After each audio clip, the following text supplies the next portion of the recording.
नमः शिवाय। दोस्तों, हर हर महादेव। आज की वीडियो में सोमवती अमावस्या व्रत कथा श्रवण करने जा रहे हैं। प्रिय भक्तजनों, सोमवार का दिन है, भगवान भोलेनाथ को समर्पित होता है। चलिए कथा आरंभ करते हैं। सोमवती अमावस्या के दिन भगवान शिव की उपासना की जाती है। ऐसी मान्यता है कि जो व्यक्ति सोमवती अमावस्या के दिन व्रत रखता है उसकी सभी मनोकामनाएं पूर्ण होती हैं, साथ ही अखंड सौभाग्य की प्राप्ति होती है। इस दिन सोमवती अमावस्या का कथा और पाठ जरूर करना चाहिए। चलिए श्रवण करते हैं सोमवती अमावस्या व्रत कथा। बोलिए गणपति गजानन महाराज की जय, शंकर भगवान की जय। कथा के अनुसार एक गरीब ब्राह्मण परिवार रहता था। उस परिवार में पति पत्नी के अलावा एक पुत्री भी थी। वह पुत्री धीरे धीरे बड़ी होने लगी। उस पुत्री में समय और बढ़ती उम्र के साथ सभी स्त्रीयोचित गुणों का विकास हो रहा था।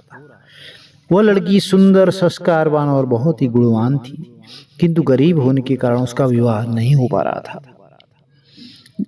एक दिन उस घर में, ब्राह्मण के घर में, एक साधु महाराज पधारे। वो उस कन्या के सेवा भाव से बहुत प्रसन्न हुए। कन्या को लंबी आयु का आशीर्वाद देते हुए साधु ने कहा, इस कन्या की हथेली में विवाह योग्य रेखा नहीं है। तब ब्राह्मण दंपति ने साधु से उपाय पूछा कि कन्या ऐसा क्या करे कि उसके हाथ में विवाह योग बन जाए। तो साधु ने कुछ देर विचार करने के बाद अपनी अंतर्दृष्टि से ध्यान करके बताया कि कुछ दूरी पर एक गांव है।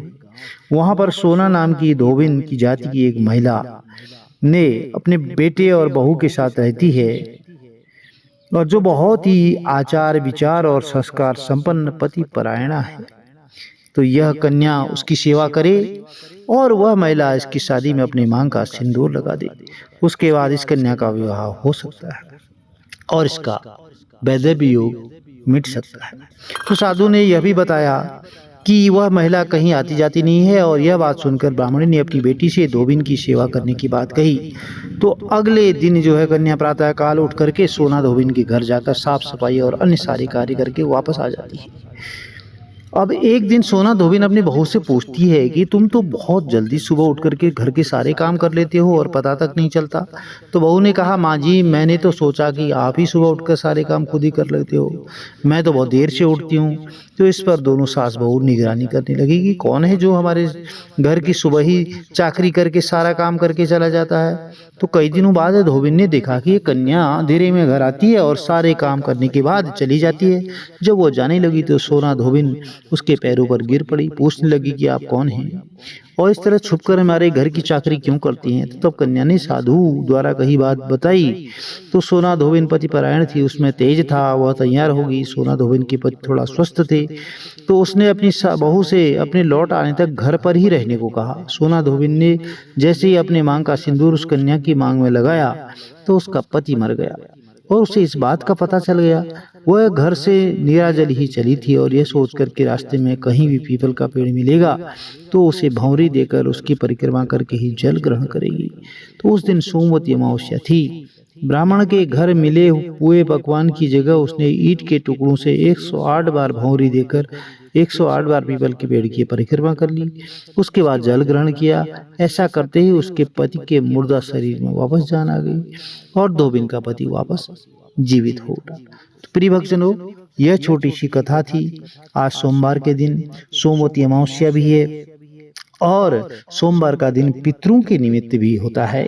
आज अमावस्या का दिन, तो आज सोमवती अमावस्या के दिन आपके पितरों की, यदि किसी की अधोगति में मृत्यु हुई है और अकाल मृत्यु हुई है, तो उनकी आत्मा की तृप्ति के लिए आज जलदान, पिंडदान, श्राद्ध तर्पण अमावस्या के दिन जरूर करें।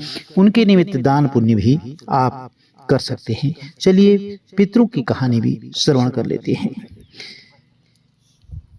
कथा के अनुसार जोगे और भोगे दो भाई थे। दोनों अलग अलग रहते थे। जोगे धनी था और भोगे निर्धन था। दोनों में परस्पर बड़ा प्रेम था। जोगे की पत्नी को धन का अभिमान था, किंतु भोगे की पत्नी बड़ी सरल हृदय थी।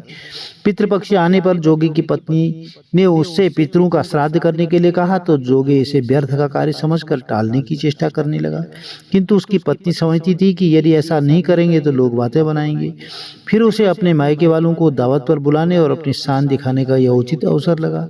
इसलिए वह बोली, आप शायद मेरी परेशानी की वजह से ऐसा कह रहे हैं, किंतु इसमें मुझे कोई परेशानी नहीं होगी। मैं भोगे की पत्नी को बुला लूंगी, दोनों मिलकर सारा काम कर लेंगे।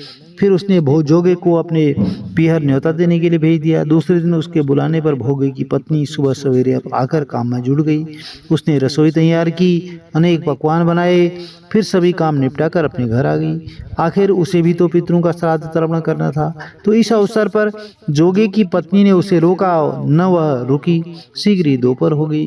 पितर भूमि पर उतरे। जोगे भोगे के पितर पहले जोगे के यहाँ गए तो क्या देखते हैं कि उसके ससुराल वाले वहाँ भोजन पर जुटे हुए हैं। निराश होकर वे भोगे के यहाँ गए तो वहाँ क्या था, मात्र पितरों के नाम पर अग्यारी दी गई थी। तो पितरों ने उसकी राख चाटी और भूखे ही नदी के तट पर जा पहुंचे। थोड़ी देर में सारे पितर जो है इकट्ठे हो गए और अपने अपने यहाँ के श्राद्धों की बड़ाई करने लगे।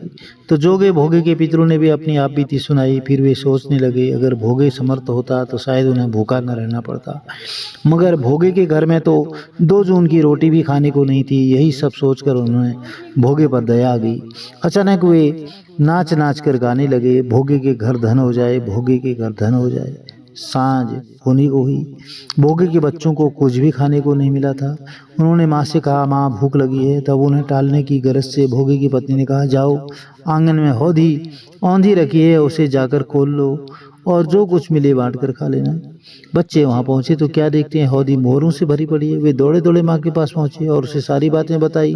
आंगन में आकर भोगे की पत्नी ने यह सब देखा तो वह भी हैरान रहेगी। इस प्रकार भोगे भी धनी हो गया, मगर धन पाकर वह घमंडी नहीं हुआ। दूसरे साल का पितृपक्ष आया।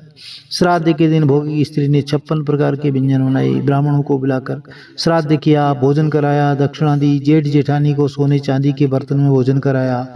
इससे पितर बड़े प्रसन्न और तृप्त हुए। तो प्रिय भक्तजनों, आज अमावस्या के दिन आप अपने पितरों के निमित्त अन्नदान जरूर करें, जलदान करें, जिससे आपके पितरों की आत्मा को तृप्ति मिलेगी और आपके घर में सुख समृद्धि बरकत सदैव आपको देखने को मिलेगी। यदि छोटी सी कहानी यदि आपको अच्छी लगी, चैनल को लाइक करें, शेयर करें, सब्सक्राइब करें, साथ में बेल आइकन अवश्य प्रेस कर दें, जिससे कि आने वाली वीडियोज की नोटिफिकेशन आपको ठीक समय पर मिल सके। भगवान भोलेनाथ का आशीर्वाद, श्री हरिविष्णु भगवान का आशीर्वाद आपके कुटुंब में सदैव बना रहे। हर हर महादेव, जय माता दी।